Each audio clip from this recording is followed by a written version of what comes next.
everyone, welcome back to another episode of Webtech Tutorial.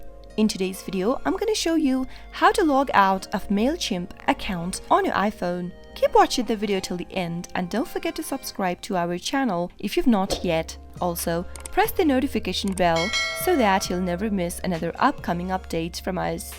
Logging out of MailChimp account is quite easy. From the main homepage of MailChimp, tap on your profile initial at the upper right hand corner. From the settings menu, tap on Manage Accounts. Now tap on Log Out of all accounts from the menu displayed. Confirm by tapping on Log Out in the pop-up, and there you have successfully logged out of MailChimp account using your iPhone.